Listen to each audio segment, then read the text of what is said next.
छत्रपती शिवाजी महाराज, एक असं नाव ज्याभोवती अनेक कथा आहेत. पण यातलं खरं काय? हे शब्द त्यांच्या काळातल्या एका व्यक्तीचे आहेत. पण या दंतकथेमागे नक्की कोण होतं? म्हणजे लोक म्हणायचे की ते गायब होऊ शकतात, पक्ष्यांसारखे उडू शकतात किंवा एकाच वेळी अनेक ठिकाणी दिसतात. अगदी परदेशी प्रवासांनी सुद्धा त्यांच्याबद्दल लिहिलंय. त्यांना न भेटताही त्यांची बुद्धिमत्ता आणि दरारा ओळखला होता. त्यांची खरी ताकद फक्त लढण्यात नव्हती, तर युद्धाचे नियम बदलण्यात होती. शत्रू मैदानात तर महाराज डोंगरात. त्यांनी सत्ता थेट डोंगरी किल्ल्यांवर नेली.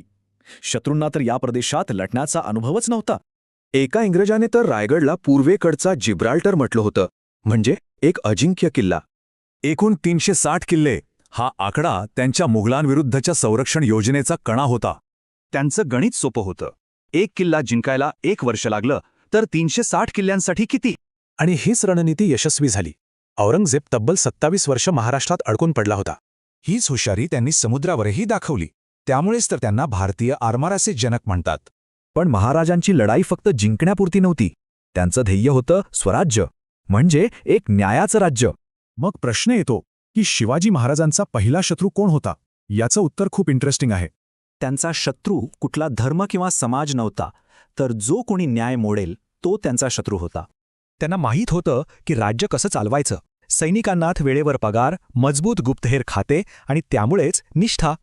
आणि त्यांची कीर्ती फक्त भारतापुरती नव्हती हां. पोर्तुगाल ते इंग्लंड सगळीकडे त्यांची चर्चा होती.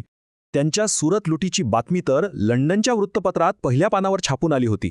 इतका दरारा होता.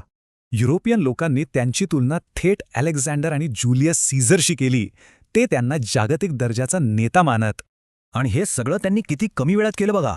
वयाच्या 15व्या वर्षी शपथ, ते 50व्या वर्षी एक मोठं राज्य. या सगळ्यामागे प्रेरणा होती त्यांच्या आई जिजाबाईंची. राजाभिषेक हे त्यांच्या स्वप्नाची पूर्तता होती. हे सगळं त्यांनी वयाच्या 50शीच केलं. विचार करा, त्यांचं आयुष्य आणखी मोठं असतं तर